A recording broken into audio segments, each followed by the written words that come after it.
कालच्या व्हिडिओमध्ये आपण हे बघितलं की AI जे आहे ते एक्झॅक्टली काय आहे आणि ते चुकीचं उत्तर का देऊ शकतं. आजच्या व्हिडिओमध्ये आपण हे बघणार आहे की AIच्या कंपनीज कोणते कोणते आहेत. गाइस बघा, कोणती गोष्ट नवीन चालू करणार, नवीन शिकणार ना, त्याच्या अगोदर सगळ्यात इम्पॉर्टंट त्याच्या हिस्ट्रीमध्ये जाणं गरजेचं आहे. ठीक आहे, हिस्ट्री म्हणजे मी खूप मागची नाही म्हणते, AI कसं आलं ते नाही, पण ह्या कंपनीज कोणत्या आहेत, AI म्हणजे काय, कोणते कोणते कंपनीज आहेत जे हे AI सर्व्हिसेस प्रोव्हाइड करतात, त्या कंपनींमध्ये तुम्हाला कन्फ्युजन होऊ शकतं, म्हणून हा व्हिडिओ आहे. ठीक आहे, या व्हिडिओमध्ये मी तुम्हाला सिंपल भाषेत सांगणार आहे की जेमिनाय जे आहे, जेमिनाय AI ते कुणाचं आहे, क्लॉड कुणाचं आहे आणि चॅट जीपीटी जे आहे ते कुणाचं आहे, ह्यांच्यामध्ये काय काय फरक आहे आणि तुम्हाला तुमच्या यूजसाठी काय वापरला पाहिजे. व्हिडिओ एंडपर्यंत बघा, बिकॉज ह्याच्यामध्ये तुम्हाला एक्स्ट्रीम लेवल ऑफ क्लॅरिटी भेटणार आहे आणि तुम्ही उद्या चालून AIनी कोणतंही काम करू शकता ज्यावेळेस तुम्हाला माहिती आहे तुमच्यासाठी काय बेस्ट परफॉर्म करू शकता. तर या व्हिडिओमध्ये ना आपण एकदम सिंपल गोष्टी बाबतीत डिस्कस करणार आहे की चॅट जीपीटी, जेमिनाय, क्लॉड हे आलं कुठून आणि हे एक्झॅक्टली काय आहे, कोणत्या कंपनीजने यांना बनवलेलं आहे. ठीक आहे, 5 वर्षांपूर्वी हे कुणालाच माहीत नव्हतं आणि आत्ता हे सगळ्यांच्या खिशात आहे, म्हणजे तुमच्या फोनच्या थ्रू लिटरली सगळ्यांच्या खिशात आहे आणि ही ॲक्च्युली सुपर पॉवर आहे तुमच्याकडे जर तुम्हाला याला राईट वेनी वापरता आलं तर. ठीक आहे, पण हे चॅट जीपीटी आलं कुठून, सगळ्यात इम्पॉर्टंट. कम्प्युटर काय करायचं, सगळ्यात पहिले तर आपण त्याच्याबद्दल डिस्कस करूयात. कम्प्युटर जे होता ना, तो तुमचा फक्त हुकूम घ्यायचा, म्हणजे तुम्ही काय करायचा, त्याला ॲक्च्युली कमांड द्यायचा. कम्प्युटर जो आहे तो तुमच्यासाठी काम करायचा, पण तुम्हाला बसून काम करावं लागायचं. ठीक आहे, तुम्हाला जे काही गोष्टी आहेत ना ते तुम्हाला स्वतः करावं लागायच्या. कम्प्युटरमध्ये फोल्डर बनवायचे, तुम्ही राईट क्लिक करता, न्यू फोल्डर करता आणि मग तुमचा फोल्डर बनतो. बरोबर, त्याला कमांड द्यावी लागती, मग जाऊन तो ते काम करतो. एक अक्षर चुकलं तुमचं तरी पण काम बंद होणार तुमचं. ठीक आहे, बिकॉज हे जे आहे तो पॅटर्नच तसा होता. कम्प्युटर जो आहे तो तुम्ही ऑपरेट करणार म्हणून बनवला गेला होता.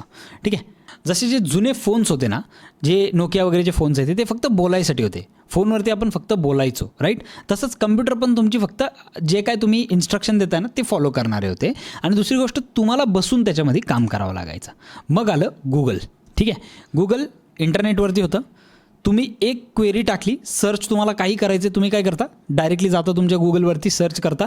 तुम्हाला गुगल काय करतं, लिंक्स देतं, वेगळे वेगळे लिंक्स. ते कुणी केलेले आहेत, आपल्यासारख्या लोकांनी ते लिंक्स तयार केलेले असतात गुगलवरती. गुगल स्वतःच्या मनाने काय बनवत नाही. ठीक आहे, हां, स्वतःच्या मनाने मॅप्स वगैरे हे सगळ्या गोष्टी आहेत गुगलच्या, पण स्वतःच्या मनाने ॲक्च्युअलमध्ये गुगल काय बनवत नाही. ते जे लिंक्स येतात तुम्हाला त्याच्यात आपल्यासारख्या लोकांनी इन्फॉर्मेशन टाकलेली असते. पण ह्याच्यामध्ये एक प्रॉब्लेम काय माहिती, तुम्हाला उत्तर जे आहे ना ते शोधून वाचून काढावं लागतं. गुगलवरती तुम्ही गेला, तुम्ही एक प्रश्न विचारला, त्याच्यावरती तुम्हाला 10 वेगळ्या वेगळ्या लिंक्स येणार. जी पण ॲक्च्युली इन्फॉर्मेशन तुम्हाला पाहिजे आहे ना त्याच्यावर तुम्हाला काय करावं लागतं, तुम्हाला ॲक्च्युली जाऊन गुगलवरती सर्च करावं लागतं स्वतःहून. ठीक आहे, गुगल तुम्हाला लिंक्स देतं, तुम्ही लिंकवरती जाता आणि त्याच्यावरनं सर्च करून बघता. गुगल काय, गुगल एक मोठी लायब्ररी आहे, पण जाऊन पुस्तकं तुम्हाला वाचावे लागतील. बॅकएंडमध्ये काय झालं माहिती, पडद्यामागं काय झालं की मशीन्स जे आहेत ना, म्हणजे कम्प्युटर, हे हळूहळू करून शिकायला लागले, स्वतःहून शिकायला लागले आणि त्यांना मग उत्तरं यायला लागली. ठीक आहे, ॲडव्हान्स प्रोसिजर आहे, त्याच्यामध्ये आपण जाणार नाही. कम्प्युटरला काय केलं, खूप सारा डेटा दिला, म्हणजे डॉक्युमेंट्स दिले, फाईल्स दिले, सगळ्या गोष्टी दिल्या आणि तो कम्प्युटर त्या सगळ्या गोष्टींनी ॲक्च्युली शिकला. तो आहे ना एकदम हुशार झाला. ठीक आहे, मग झाला 2022मध्ये, नोव्हेंबर 2022मध्ये चॅट जीपीटीचा स्फोट. म्हणजे चॅट जीपीटी पहिल्यांदा लोकांनी पाहिलं. ठीक आहे, चॅट जीपीटी म्हणजे काय, कम्प्युटर ज्यावेळेस बोलल ना त्यावेळेस ते कसं बोलल ते म्हणजे सिंपल एक्झाम्पल चॅट जीपीटी. ठीक आहे, तुम्ही प्रश्न विचारा, तो प्रश्नाला माणसासारखं तुम्हाला उत्तर देईल. गुगल हे करत नव्हतं. जवळपास 2 महिन्यामध्ये ना 10 कोटी लोकांनी चॅट जीपीटी वापरलं. 2 महिन्यामध्ये 10 करोड लोकांनी चॅट जीपीटी वापरले. मग आले त्याचे सगळ्यात मोठे कॉम्पिटिटर्स. ठीक आहे, चॅट जीपीटीने तुम्हाला उत्तर द्यायला स्टार्ट केलं.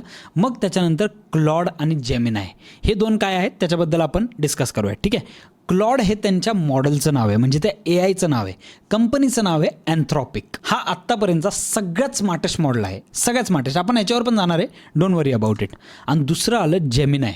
गुगलने काय विचार केला की अरे हे सगळेजण काढतात आहे, मग मी का नको माझं काढायला, माझ्याकडे तर सगळ्यात जास्त डेटा आहे, म्हणून गुगलनी काढलं जेमिनाय.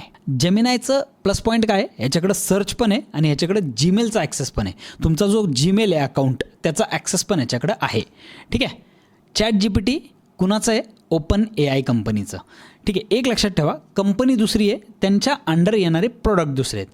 तर चॅट जीपीटी हे ओपन AI कंपनीचं आहे, जेमिनाय हे गुगलचं आहे आणि क्लॉड हे अँथ्रॉपिकचं आहे, एकदम सिंपल भाषेमध्ये. ठीक आहे, ह्याला बिलकुल आपल्याला आहे ना कॉम्प्लिकेट करायचं नाही आहे. पूर्वी कसं होतं, एक साधा फोन होता राईट, आता तो स्मार्टफोन झाला. तसंच कम्प्युटर जे आहे ना ते आधी फक्त कमांड घ्यायचं, आता ते ॲक्च्युली तुमच्यासाठी एक्झिक्यूट करतं गोष्टी आणि बोलतं तुमच्यासोबत एका माणसासारखं. जसा तुमचा साधा फोन एक स्मार्टफोन झाला ना, तसाच कम्प्युटर आता स्मार्ट झाला आहे. ह्याच्यामध्ये तुम्हाला 3 गोष्टी लक्षात ठेवायच्या आहेत. सर्च इंजिन तुम्हाला उत्तर शोधायला मदत करतं. ठीक आहे, म्हणजे करायचं उत्तर शोधायला तुम्हाला सर्च इंजिन मदत करायचं, म्हणजे गुगलवर गेले तुम्ही प्रश्न टाकला ते तुम्हाला उत्तर शोधायला मदत करतं, पण तुम्हाला ते शोधून देत नाही, तुम्हाला मदत करतं. ठीक आहे, 2022 ChatGPT आलं, कम्प्युटर तुमच्यासोबत बोलायला लागलं, म्हणजे तुम्हाला आता जाऊन उत्तर शोधायची गरज नाही, उत्तर तुम्हाला ते द्यायला लागलं ऑटोमॅटिकली माणसासारखं. आजच्या काळात तुम्हाला मार्केटमधले 3 इम्पॉर्टंट नावं लक्षात असणं गरजेचं आहे. एक आहे ChatGPT, एक आहे जेमिनाय, एक आहे क्लॉड. पुढच्या भागात आपण हे बघून घेऊ की AI खरंच विचार करतं का आणि आतमध्ये बॅकएंडला काय चालतं. पुढच्या भागासाठी सबस्क्राईब करायला विसरू नका. आपण नेक्स्ट भागामध्ये ॲक्च्युली हे बघणार आहेत की तुम्हाला ChatGPT, जेमिनाय, क्लॉड ह्याला ऑपरेट कसं करायचं आहे, ह्यांना प्रश्न कसे विचारायचे, याच्याकडनं उत्तर कसं घ्यायचं आणि ही तुमची लिटरली एक सुपर पॉवर कशी बनवायची. कमेंटमध्ये सांगा तुम्ही यातलं कोणतं सगळ्यात पहिले वापरलेलं आहे. ओके, जाण्या अगोदर मी तुम्हाला फक्त एक गोष्ट सांगतो, जे आता तुम्ही प्रेझेंटेशन बघितलं ना ते प्रेझेंटेशन सुद्धा एक AI ने बनवलेलं आहे 5 मिनिटाच्या आत.